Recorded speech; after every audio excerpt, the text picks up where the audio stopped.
Hallelujah. हमारे प्रभु यीशु मसीह के मधुर नाम में आप सबों को जय मसीह की। Good morning, good morning. क्या उठ गए हैं? सोशल मीडिया में आप अपने समय अनुसार जब कभी भी आप इस कार्यक्रम को देखेंगे, प्रभु आपसे बात करेंगे। यह बात वास्तविकता है। छोटी प्रार्थना। महापवित्र पिता परमेश्वर, आपका धन्यवाद। आपके वचन सामर्थ्य हैं, आपके वचन में ताकत है। आज फिर से अपने वचन से बात करें, प्रार्थना यीशु के नाम से मांगते हैं, आमीन। क्या नींद से आप उठ चुके हैं? नींद से उठ जाइए। कई लोगों को नींद आती ही नहीं है, अगर आए तो फिर उठ नहीं पाते, है ना? सुबह तक नींद नहीं आती, फिर दोपहर तक सोते रहना आजकल साधारण बात है। इसीलिए और इसकी वजह से विभिन्न प्रकार की परेशानियां होती हैं, विभिन्न प्रकार की बीमारियां भी होती हैं, और इसके एक नहीं कई सारे दुष्परिणाम हैं। अगर आप नौकरी करते हैं तो सही से नहीं कर पाएंगे। अगर आप पढ़ाई करने वाले स्टूडेंट हैं तो अच्छी तरह से पढ़ नहीं पाएंगे। पति पत्नी है तो परिवार में समस्याएं होंगी। कई लोगों में हम आलसीपने को देख सकते हैं।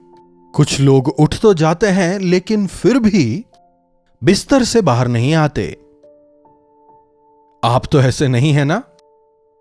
आलसी जो है बिस्तर में लोटते रहता है। बाइबल में एक ऐसा वचन है। पुराने जमाने में जो दरवाजा हुआ करते थे ना, उन दरवाजों पर जो है एक प्रकार का रॉड हुआ करता था और वो उस दरवाजे पर ही घूमता रहता था, वो बाहर नहीं आता था। वैसे ही आलसी जो है वो बिस्तर में सोते रहता है, इस तरफ से उस तरफ, उससे इस तरफ, चादर को सर के ऊपर तक ओढ़कर। सुबह होने के बाद भी, सूरज निकलने के बाद भी वे बिस्तर पर ही सोते रहते हैं। नींद के खुल जाने के बाद भी वे लोग बिस्तर से बाहर नहीं आते। ब्रश करने में आलसीपना, सोने में आलसीपना। कई लोग तो नहाए बिना ही बाहर चले जाते हैं। देखिए, हमारे देश की कुछ आदतें जो हैं बहुत अच्छी हैं। बाहर देश में लोग नहीं नहाते, वहां ठंडा है इसलिए। लेकिन हम जब नहाते हैं उसके बाद कितना अच्छा महसूस करते हैं ना, एकदम फ्रेश महसूस करते हैं, हम तरोताजा महसूस करते हैं। हमारा माइंड और बॉडी जो है अच्छी तरह काम करता है। यह कोई रूल की तरह नहीं है कि यह गलत है, यह सही, लेकिन यह जो है यह सब पद्धतियां हैं। देखिए, कुछ लोग जो होते हैं केवल सुबह उठने में आलसीपना नहीं दिखाते, पूरी जिंदगी आलस से भरी है। कभी भी जो भी काम वे करें, वे लोग किसी भी चीज को फुर्ती से नहीं करते, हर चीज में आलसीपना। यदि हम नीति वचन की पुस्तक में देखें, एक आलसी मनुष्य का जीवन कैसा होता है उसके विषय यहां लिखा है। नीति वचन की पुस्तक 12वां अध्याय उसकी 24वीं आयत में, कामकाजी लोग प्रभुता करते हैं परंतु आलसी बेगारी में पकड़े जाते हैं। आलसी अपने समय को व्यर्थ करते हैं। जब हम फुर्ती से काम नहीं करते, निपुणता से काम नहीं करते, तो फिर हमें ऐसे ही काम मिलेंगे जिनका कोई महत्व नहीं रह जाता। एक तरह से व्यर्थ का काम। 27वीं आयत देखिए, आलसी अहेर का पीछा नहीं करता परंतु कामकाजी को अनमोल वस्तु मिलती है। आलसी निशाना लगाकर शिकार नहीं करता, इसीलिए उसे कुछ भी हासिल नहीं होता। बिना लक्ष्य के जीवन का क्या महत्व है बताइए? जीवन में एक लक्ष्य होना चाहिए। आज मुझे यह करना है। कई लोग अपने जीवन में बिना लक्ष्य के ही जी रहे हैं। कुछ लोग चाहते हैं कि वे खूब खर्चा करें, उनके पास बहुत पैसा हो, लेकिन पैसा को खर्चा करने के लिए आपके पास कुछ होना चाहिए ना। क्या मां बाप के खर्चे पर ही जिएंगे?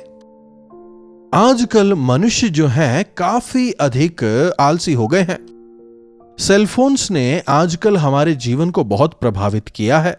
बस बिस्तर पर ही पड़े रहते हैं, फोन को देखते रहते हैं जब तक कि आंखें बंद ना हो जाए, जब तक कि फोन को पकड़ पकड़ कर आपके हाथ ना दुख जाएं। बस फोन को ही देखते रहते हैं, अपने समय को यूं ही बर्बाद करते हैं। उसका कोई फायदा नहीं। उसको देखने से ₹1 का भी कोई भी फायदा वो आपके जीवन में नहीं करता है। क्या मोबाइल पर समय बिताने से ₹10 मिल पाएगा देखने की वजह से? अगर आप कुछ क्रिएटिव कर रहे हैं तो फिर अलग बात है। टेक्नोलॉजी को यूज करके आप कोई क्रिएटिव कार्य वहां कर सकते हैं। लेकिन आज आलस्य से काम करने वाले इतना आलसीपना कि ऑन किए टीवी को ऑफ तक नहीं कर पाते। मोबाइल उठाया है, कुछ देखा है, लेकिन उसे ऑफ तक नहीं कर पाते। वैसे ही मोबाइल चलता रहता है और वे लोग सो जाते हैं। ऐसे भी लोग हैं। आलसीपना भी पाप है। बाइबल बार बार इसके विषय बताता है। प्रभु के कई महान दासों ने इसके विषय में लिखा है। कई सारी किताबों में इसका जिक्र किया गया है। आप भी इस विषय ध्यान रखें। हमें गिराने वाले या फंसाने वाले पापों में एक आलसीपना भी है। अपवित्रता, गर्व, धन की आशा, यह हमें एकदम सामने नजर आते हैं। यह पाप हमें अभिलाषी बना देते हैं, फंसा देते हैं और हमें इस तरह से अपने आप में बांध लेते हैं कि हम विनाश की ओर बढ़ जाते हैं। आलस्य हमारे लिए कभी भी अच्छा नहीं है। प्रभु आलसी नहीं थे। सुबह सवेरे जल्दी उठकर वे प्रार्थना करते थे, इधर उधर गांवों में जाते थे, वचन का प्रचार करते थे, घंटों घंटों वे शिक्षा देते थे। कितना ही बड़ा जनसमूह उनके पीछे हो, वे उन सबों का ख्याल करते थे। सक्रिय रहना एक वरदान है। 13:4 में देखिए, आलसी का प्राण लालसा तो करता है पर उसको कुछ नहीं मिलता। आलसी सोचता तो है कि मैं कुछ करूंगा, लेकिन वो कुछ भी नहीं करता, परंतु कामकाजी हष्ट-पुष्ट हो जाता है। तो इस प्रकार से बाइबल जो है आलस्य के विषय बहुत कुछ बताता है। वैसे ही अगर आप नीति वचन की पुस्तक और उसके 19वें अध्याय में देखें, वहां पर भी हम कुछ और बातों को देख सकते हैं। देखिए 19वां अध्याय नीति वचन की पुस्तक और उसका 19वां अध्याय 24वीं आयत। आलसी अपना हाथ थाली में डालता है परंतु अपने मुंह तक कोर नहीं उठाता। इतना अधिक वो आलसी है। खाना खाने में भी आलसीपना। समझ रहे हैं? जो आलसी होते हैं, जो सुस्त होते हैं, अपने जीवन में वे नुकसान उठाएंगे। वैसे ही अगर हम थोड़ा और आगे बढ़ें, 26वें अध्याय को देखें, 13वीं आयत। आलसी कहता है कि मार्ग में सिंह है, चौक में सिंह है। देख रहे हैं? अरे थोड़ा बाहर जाके कुछ काम करके आओ, थोड़ा शॉपिंग करके आओ। अरे नहीं, शायद वहां सिंह होगा। कहने का मतलब बहाने बनाना। क्या आपने कभी मार्ग में सिंह देखा है? बहानेबाजी। कहते हैं ना, जिसका कोई सर पैर नहीं होता, वे कोई काम नहीं करना चाहते।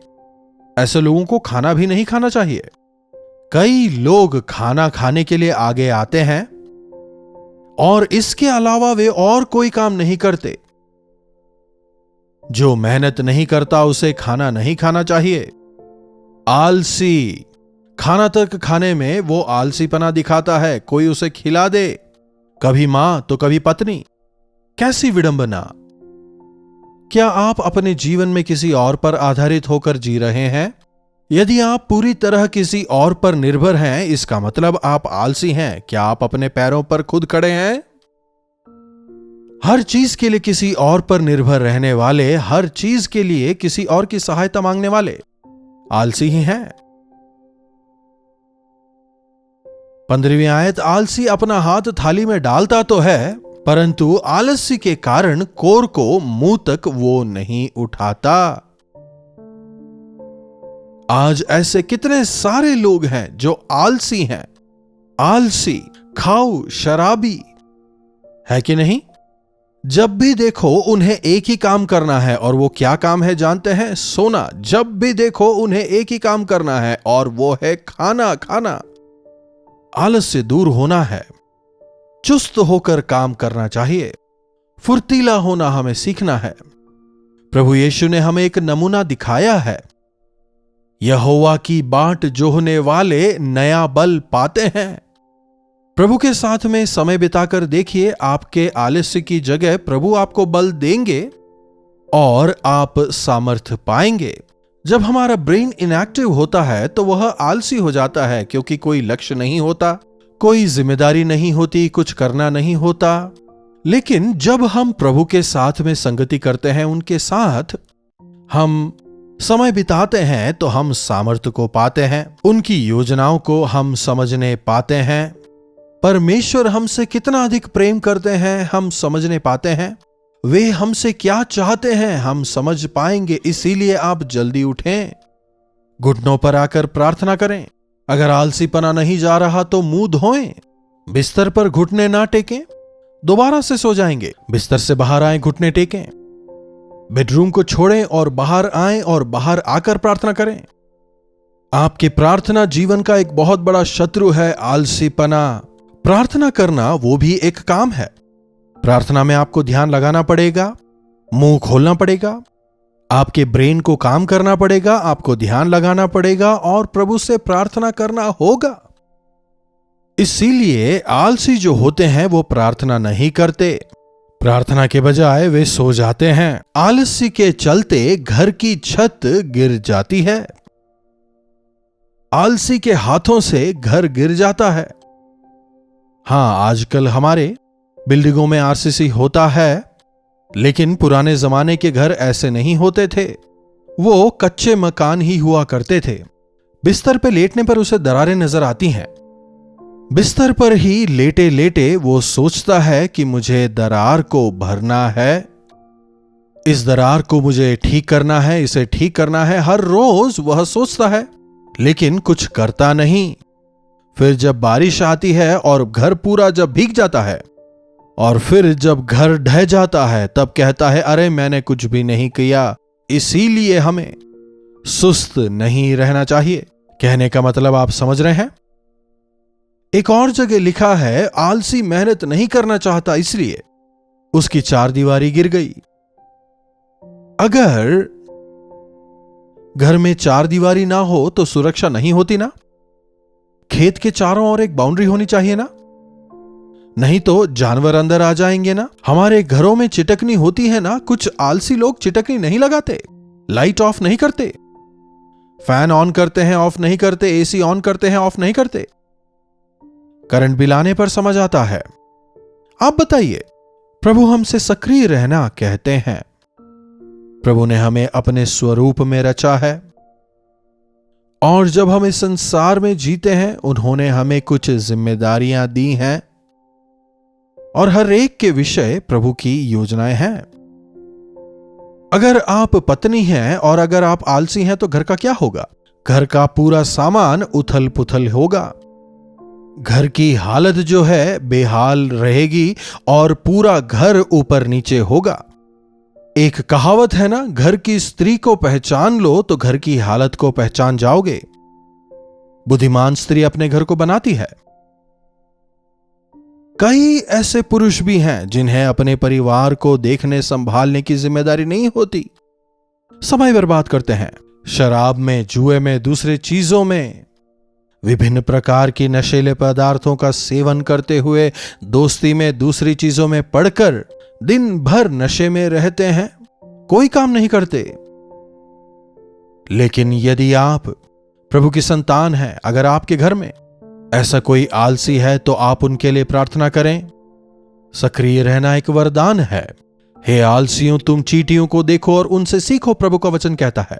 बाइबल पढ़ने वालों को उनकी गलतियां आराम से समझ आ सकती हैं। हमें कैसे रहना है, कैसे नहीं रहना है, हम समझ पाते हैं। बाइबल को लगातार पढ़ें। नीति वचन की पुस्तक में आलसियों के बारे में बहुत कुछ लिखा गया है। नीति वचन में 31 अध्याय हैं। हर रोज एक एक अध्याय आप पढ़ें। आप में ज्ञान और विवेक बढ़ेगा। आपके जीवन में आप प्रभु की आशीषों को पाने पाएंगे। प्रार्थना। महापवित्र पिता परमेश्वर, जी हां प्रभु, आज हम कई लोगों को देखते हैं जो पूरी तरह से आलसी हैं, पूरी तरह से सुस्त हैं। प्रभु, यदि आज इस वचन को सुनने वाले में कोई भी अगर ऐसा हो जो आलसी है, जो सुस्त है, प्रभु होने दें कि आज उनका जीवन बदले। प्रभु होने दें कि वे अपने इस सुस्तपने से बाहर आकर एक सक्रिय जीवन बिताने पाएं। जो जो जिम्मेदारियां आपने उनके कांधों पर रखी है, उन जिम्मेदारियों को वे निभाने पाएं। प्रभु, पवित्र आत्मा की सामर्थ्य से भरकर नए बल को प्राप्त कर परिवार के प्रति जो जिम्मेदारियां हैं, आपके प्रति, कलीसिया के प्रति जो जिम्मेदारियां हैं, उन तमाम जिम्मेदारियों को निभाने का अनुग्रह आप हम में से प्रत्येक को दें प्रभु। आपके गवाह होकर जीने का अनुग्रह हमें दें। प्रार्थना यीशु के नाम से मांगते हैं, आमीन। अब हमारे पिता परमेश्वर का प्रेम, प्रभु यीशु मसीह का अनुग्रह, पवित्र आत्मा की संगति और सहभागिता हम में से प्रत्येक के साथ आज, कल और सर्वदा बनी रहे। आमीन। प्रभु की महिमा हो। अपने प्रार्थना विषयों को आप 9884907779 पर व्हाट्सएप या SMS द्वारा भेज सकते हैं। हम अवश्य आपसे सुनना चाहेंगे और आपके लिए प्रार्थना करना चाहेंगे। प्रभु परमेश्वर की आशीष हम सबों पर हमेशा बनी रहे। कल्वरी दर्शन, ये है प्रेम के दर्शन, यीशु प्रेम के दर्शन।